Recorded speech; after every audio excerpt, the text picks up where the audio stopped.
PG presents Armed Forces qualifying here at Indianapolis Motor Speedway, setting the field for the 109th running of the Indianapolis 500 coming up a week from today. LCQ today. We'll start with that. Jacob Abel driving the number 51 Miller High Life Honda for Dale Coyne Racing. And I know this is not the way you thought your first month of May would go. Just your thoughts on not making the field here in 2025. Yeah, I'm sure you guys don't want to be talking to me. I want to be talking to him. That was pretty insane. Schwartzman getting pole. Crazy, huh? Yeah, tale of two different rookie years, I suppose. But yeah, it's a bummer because the whole week kind of felt like it was going really well. We had pace. I was happy with the car. We were good in traffic. We were pretty good on the no-toes. We had consistent conservative runs on Friday with way more downforce than we had on today, and they ended up being like 3 miles an hour faster than we ran today. So bit of an anomaly. We kind of thought we found something last night that should have been pretty clear to help us. It was the issue we thought, but yeah, so that ended up not being it, and it's weird. It's both the Dale Coyne cars too. It's not just me. Renus isn't happy either.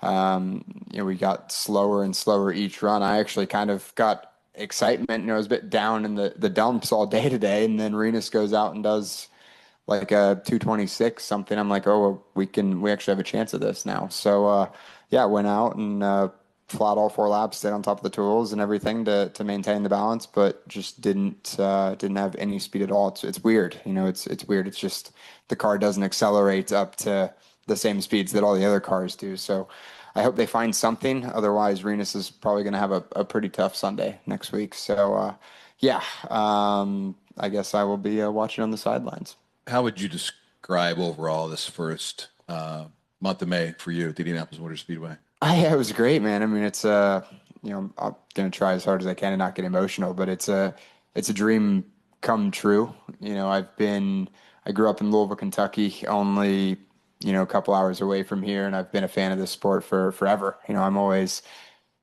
the past few years, kind of poking my head in and out of the paddock where I can get away with going and not on race day and the whole month of May. So to finally have a purpose of being here and to be a driver, just in 4 days of practice was a really, really cool experience, and something that I'll forever remember.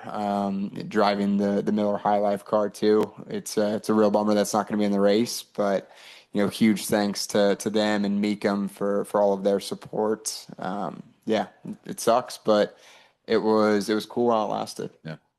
We'll open up for questions, a couple of roving microphones. Let's start with David Land here in the front row, Amanda, and then Wolfgang after that. I want to talk to you, Jacob.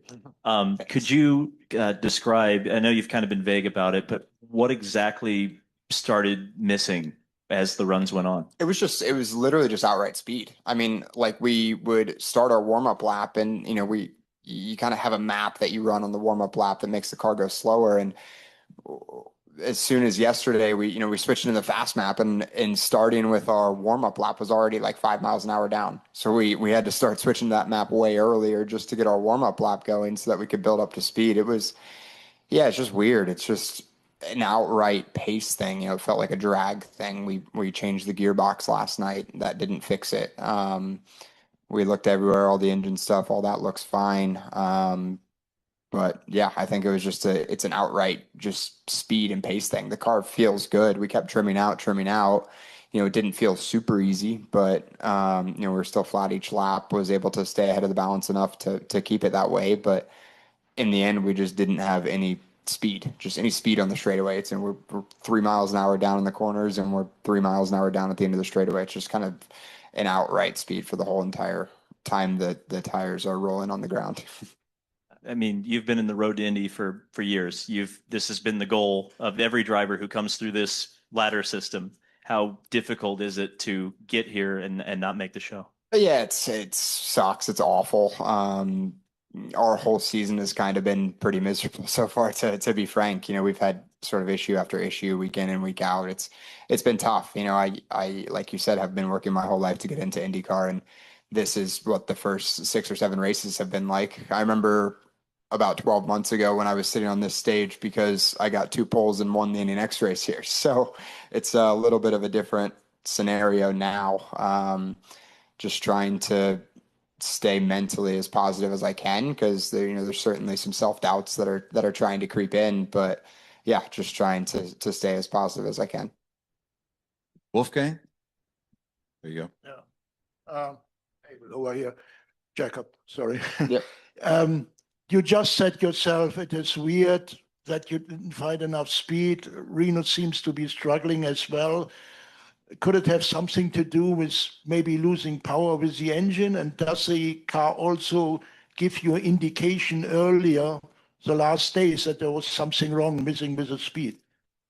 Yeah, I mean, we don't know the answer. I don't think it's in the engine necessarily. You have so many things that you can look at. If there was a big red flag, we would have seen it and fixed it. That's what I was looking for yesterday. I thought we found it. Ended up not being the case, unfortunately. So, we're not going to go like minus 15 degrees on the rear wing and put the thing in the wall to go 227, right? Like there comes a time there where there's a balance, right? We know the speed that we need. We know the aero packages we were at. We were already just as trimmed as the other cars, or more trimmed. So yeah, it was just a speed thing outright. We don't really know what it was, unfortunately. Hopefully they'll do some research the next week and figure it out for Renus. No, no, I have no clue. If we knew that, we would have done it for today and we'd be in the show. Like we, felt confident that we were going to be all week. So yeah, not quite sure.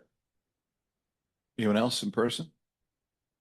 It has been a joy to see your smile walking around the Indianapolis Motor Speedway for the last several days. So can't wait to see you back here next year. Thank you. Thanks, man. Thanks for coming up, Jacob.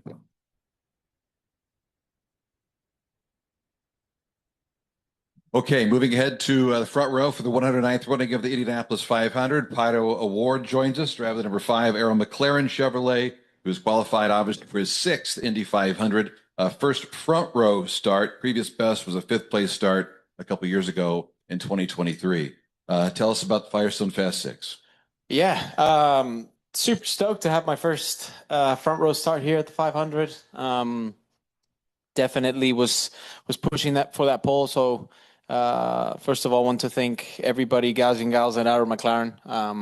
This is obviously the first time that I've had a true shot to compete for pole, but also compete to be one of the best 3. We've got the best few going into turn 1. So big thanks to them, Team Chevy, for us and as well for the pole sitter. The rookie of rookies on Oval's team.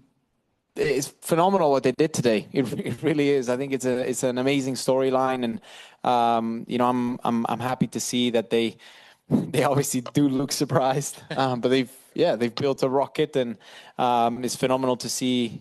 It's the best definition that I can probably give Indianapolis. It's full of surprises, and just cool to be a part of it.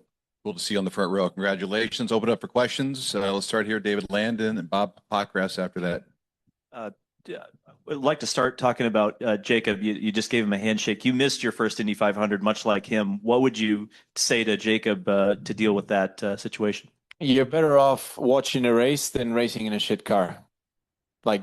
It's miserable. 200 laps in a car that sucks. You don't want that. That's horrible.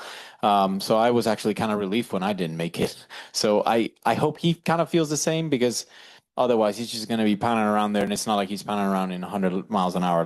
We're going freaking fast, and accident can happen just in a blink of an eye. So when something's not really that comfortable, I think it's obviously a heartbreak, but I know exactly how it feels, and I'm sure we're going to see him here next year. Your struggles with speed throughout the month of May last year were well documented. How gratifying is it to know that you finished second with a tough car last year? You're starting third this year.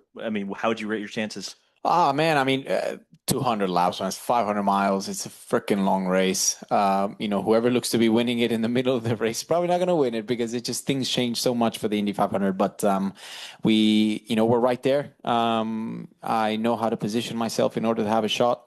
And I really embrace this event and everything that goes with it. So I can't wait to to get onto the green flag, have the best view that I've ever had starting an Indy 500. So I think there's a lot of, new and excitement that I'll be able to appreciate and experience. And I know you couldn't hear it in the car, but the crowd perhaps gave the loudest cheer outside of Schwartzman for when you took the green flag, not even put up a speed. I mean, talk about these fans here at the Speedway. Ah, man, I mean, they're phenomenal. They make the magic that much more when you really get to experience what Indy means, and I love seeing the five shirts walking around, people chanting your name. It's really special. I never thought, in my career that I would be able to experience something so special. And I just think everything that has to do with the month of May, like everybody embraces it. Everybody's like into it. And that just gives it an extra element of just badassness. And I feel like this month, I feel like I feel like a lot of us are walking around with extensions in our pants because it's just, man, it's so freaking gnarly. Like it is gnarly. It is you have to take these cars to the edge after you've already taken it to the edge just to find that little bit extra speed. And the feeling is unbelievable, but that feeling can also be pretty devastating when you destroy a car that is probably the best one that you're going to have all month. So it's just, there's so many, the stakes are so high with the preparations and all that stuff. Like that's why people come and watch qualifying here, because I feel like specifically this year it's been badass. Yeah. Bob? Bob Hawkers, Fox Sports. A couple of times you've mentioned how you're going to have the best view. Why does the view matter? Because no one's in front of you, bro. You see turn one, and you just start accelerating as soon as pole man starts accelerating. It's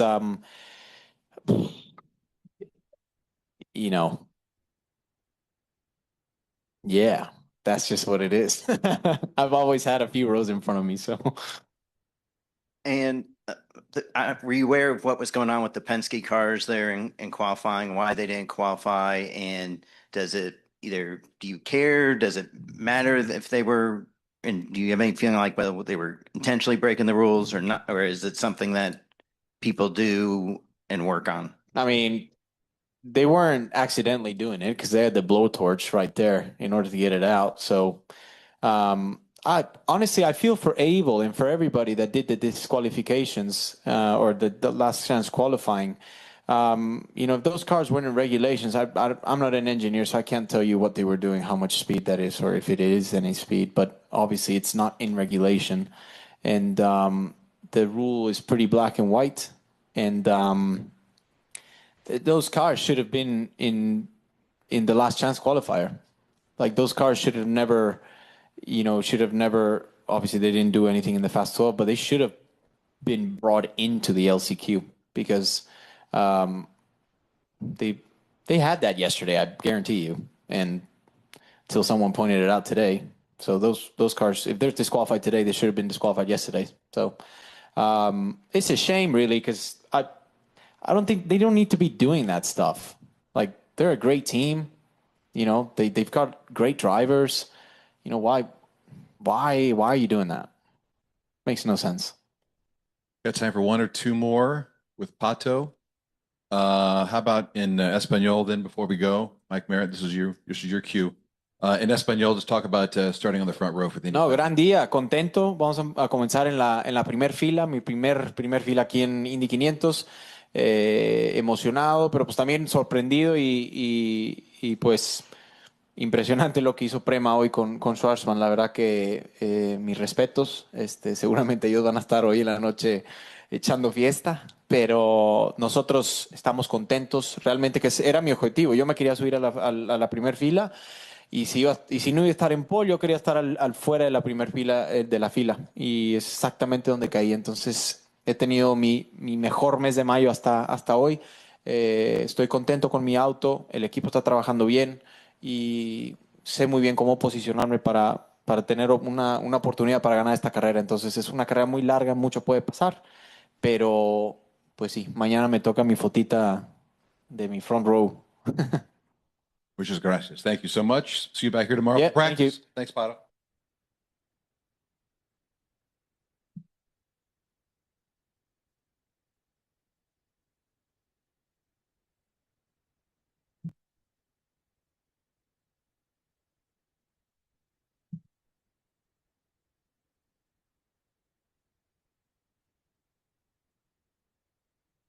Okay, continuing front row for the 109th running of the Indianapolis 500, joined now by the second place qualifying driver in the two-time Indy 500 champion, Takuma Sato, driver the number 75 Amada Honda. Ray Hall Letterman Lanigan Racing was now qualified for his 16th 500, second front row start. Last time was a third place starting position in 2020, which happened to win. So maybe this front row thing bodes well for race day.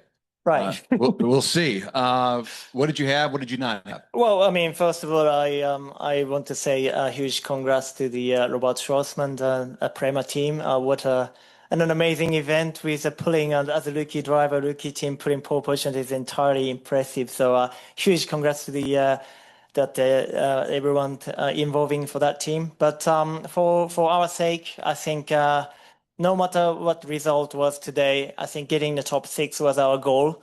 And once we locked into the top 6, I think we should be very proud of the team. So I'm very happy for the team and putting my car, 75 car, on the front row, which was an amazing result because I think we were kind of a roller coaster situation, not just today, but through the yesterday, not only for that probably 2 weeks, last 2 weeks, as everybody knows that the team has to build a brand new car after we had a moment, an open test. And we showed a good speed, but wasn't able to produce a good laps through the practice. And a qualify finally, the car was perfection. So very, very impressive. Very happy for the engineer, my Eddie Jones, who should be retired 5 years ago, but I keep putting him back from Ireland.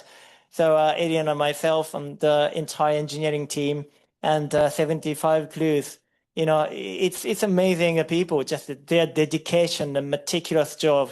I understand that every team applied the same rule, but I think they did what a phenomenal job they did. So they are really great to be deserve to be celebrated for the front row. And of course, I'm very, very happy to be back in front row. 1 or 2 questions for Takuma. Wolfgang, go ahead. Yeah, Takuma, congratulations. Thank you. Just little technical questions. You seems to be flying with a speed. Do you have explanation why your team and teammates are struggling to getting to speed? Well, there is lots of small things and details and working together.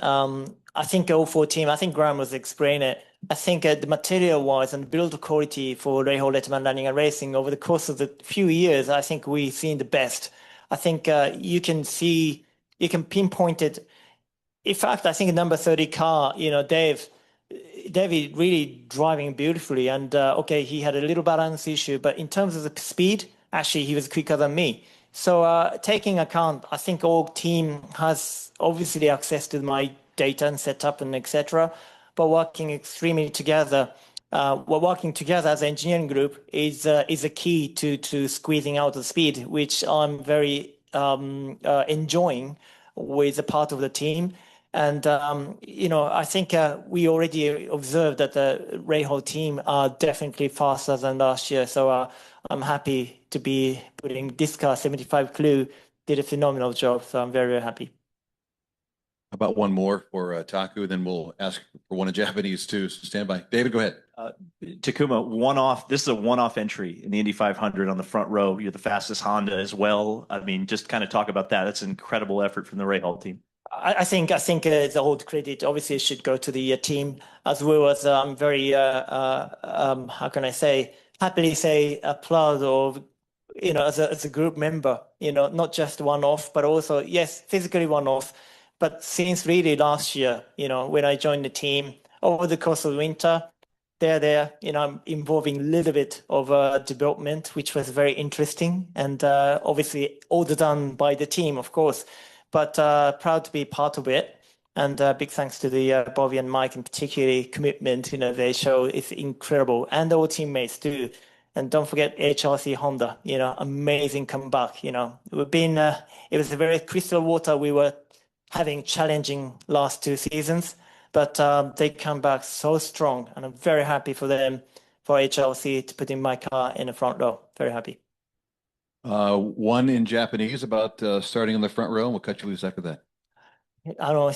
久しぶりにインディ500のフロントローに、戻ってくることができて本当に嬉しいです。もうここまでの仕事ぶりはもうすべてチームのおかげですし、2週間前に、大きな、クラッシュを経験して、そこからチームが2週間で車を作って、そして、このイベントが始まってからも、思うようにスピードが上げられなくて、予選の前もかなり苦労して、今日もすごい苦労して、だけど、その一つ一つのね、正しいパズルのピースを組んでいって、最終的に、自分としては、ミスのない、本当バランスも完璧に近い状態で、最後のクオリファイ走れたことすごく誇りに思います。チームとしてはもちろんトップ12、そしてトップ6に入ることが大きな目標だったんですけども、まさかフロントローまで来れるとは。走るからね、もちろんトップ狙うんですけど、現実的に、フロントローを最初から狙っていくっていうのはすごくチャレンジングだったので、それができて本当に嬉しいですし、サポートしてくれたファンの皆さんも、もちろんそれからチームも、そして HRC ホンダの皆さんも、この2年間苦しいね、時期を過ごしましたけど、非常にパワフルなエンジンで戻ってきてくれたので、本当に彼らのことを誇りに思います。自分もここから、予選でフロントローを取ったからといっても、必ずレースで速いわけではないので、しっかりと、いい車を作って、来週の日曜日に、もう一度この場に戻ってこれるように頑張りたいです。Arigato. Thank you so much. Congratulations. We'll see you tomorrow.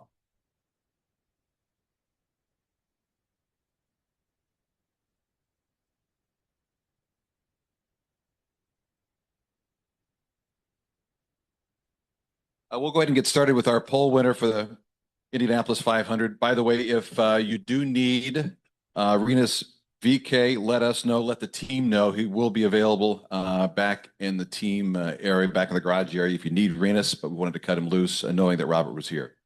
As we do continue, though, for the pole position for the 109th running of the Indianapolis 500, Robert Shwartzman drives the number 83 Prema Racing Chevrolet with his first NTT P1 award in his rookie year in the NTT INDYCAR Series. First rookie to win the pole since Teo Fabi did so back in 1983. Tony Stewart qualified second in 96, then inherited the pole, as you may recall, after the Scott Brayton incident.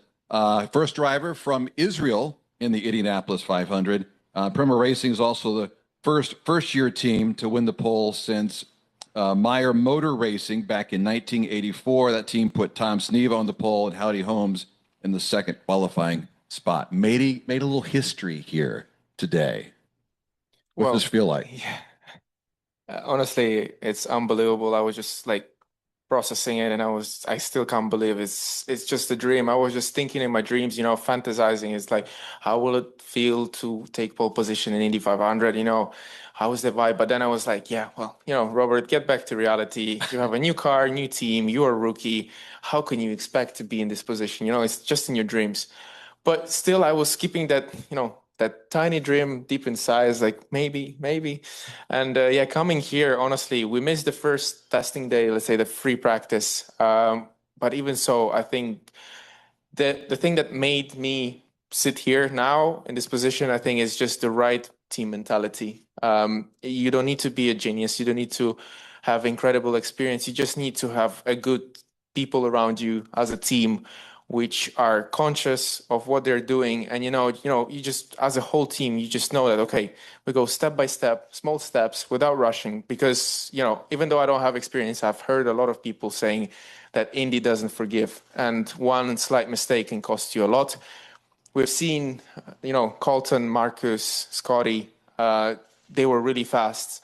But I think they could have definitely challenged. But with that mistake, they didn't manage to do it. So that was the thing that I didn't really want to do. That's why we didn't came up with a warm-up yesterday and in a practice today. It was just like, let's keep it safe, just, stable. We know that the car is quite quick and, just need to be consistent, do the 4 laps. And the last run, I just give it all. I give maximum what I could. I tried to stay as long as possible flat. and yeah, here we are. We managed to survive it. I managed to hold it on, and honestly, it was the best feeling ever. Like the car was just amazing. Let me go through, before we open up for questions, let me go through where you placed each day of practice here for Indianapolis. Tuesday, you were 33rd quick. Wednesday, you were 28th quick. Thursday, 32nd quick. Friday, bumped up to 13th. Now here you are starting from pole position. Where did you find all? Was it a confidence thing, or how would you talk Well, about that? I think just to make it clear, I think in free practice we were definitely way faster than where we were. The problem is that other people were mainly simulating race runs while we were actually focusing on quali runs. So we were always in the free air, trying to search and find the free air, obviously without the boost. So that's why we were not as good looking in the field, because other drivers, they had slipstream, and that was definitely giving them some speed advantage. So we didn't really care at that stage let's say at the ranking. The target was just to get the car in the right window with the right balance for quali. And again, that's another thing.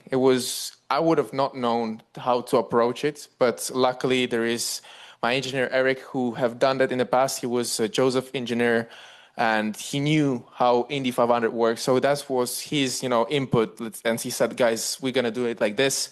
And obviously we have full trust in him. And at the end, here we are. He managed to give me a pole position car. It's an amazing story. All right, open up for questions. Let's begin here with David Land in the front row, and then Wolfgang after that. Robert, you mentioned that this was a dream. When was your first memory of the Indianapolis 500?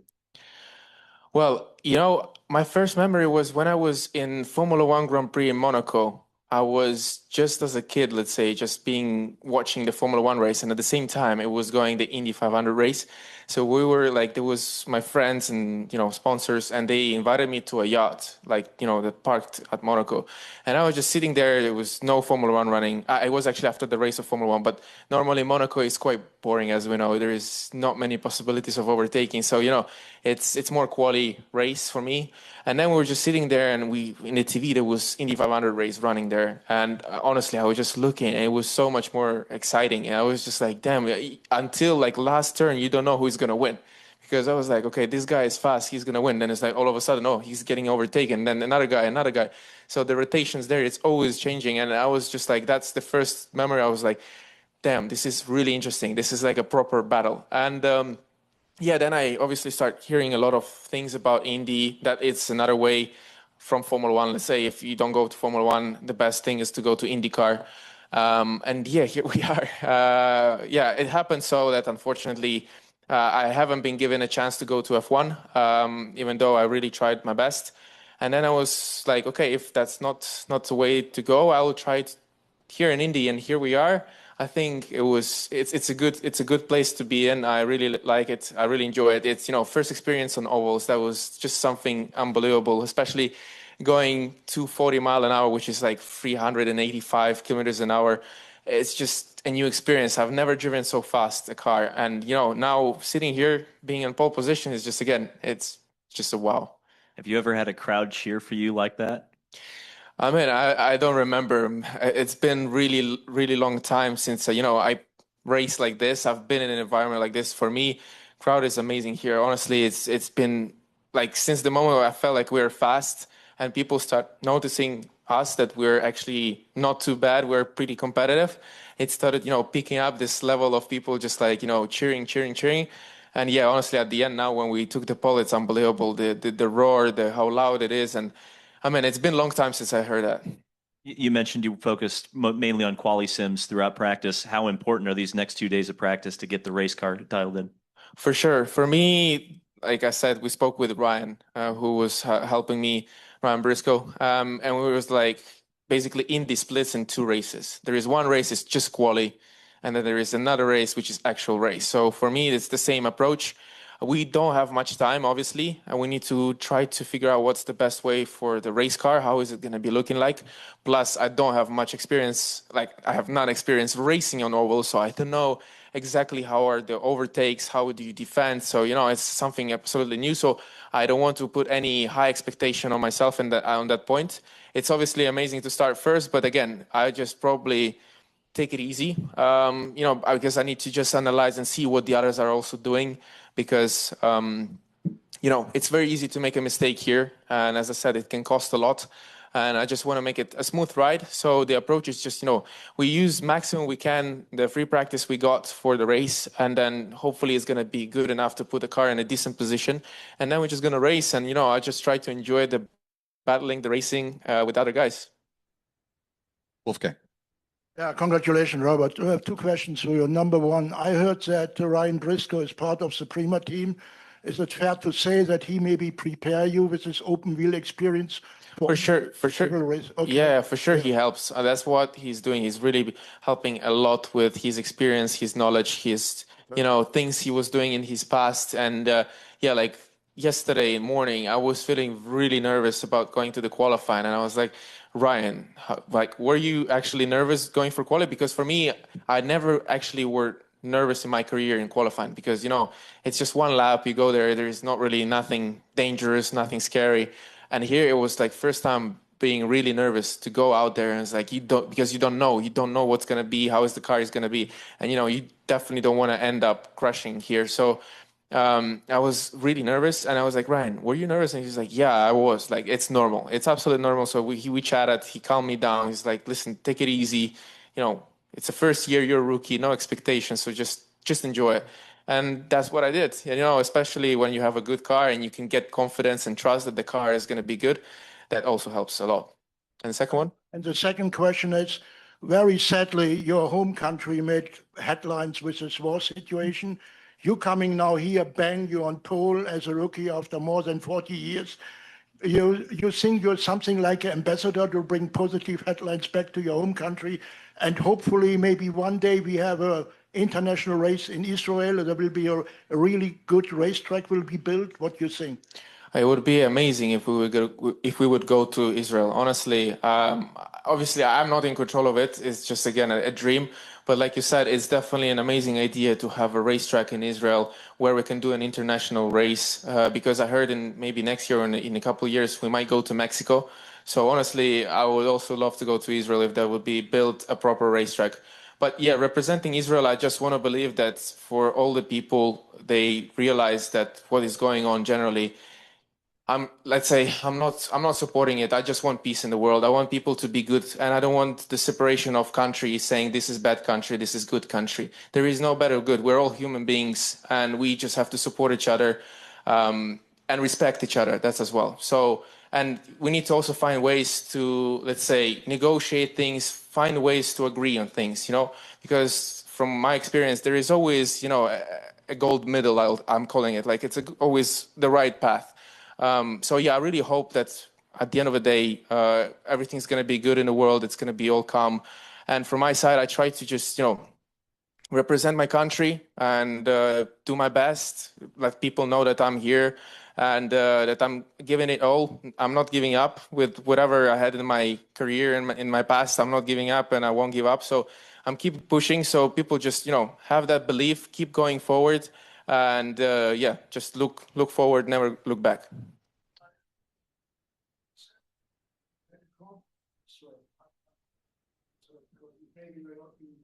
I was not born, but I know. Definitely not born in Yes, 7. I know. I lived in Ashkelon, and I was born in Tel Aviv, obviously, but I think for 3 years we lived actually in Ashkelon. But I didn't know about racetrack. I heard later on that there was this race and that there was a racetrack and that the race been a long time ago. So unfortunately, I couldn't witness it.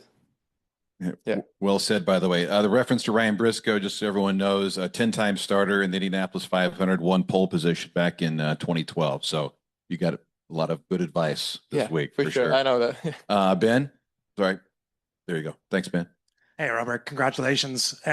Obviously, the last rookie to win the pole for the Indy 500 was in 1983, and that's your car number. Do you think that's a good omen for Sunday? That's actually a good one. That's something symbolic. Like I didn't even know that, but yeah, I want to believe that it's definitely a big thing. I mean, some people believe in this numbers thing. Some people don't. I find it kind of cool from my side. So yeah, I mean, as I said, I didn't expect myself to be here. Honestly, I raced with the same number actually last year in WEC, and.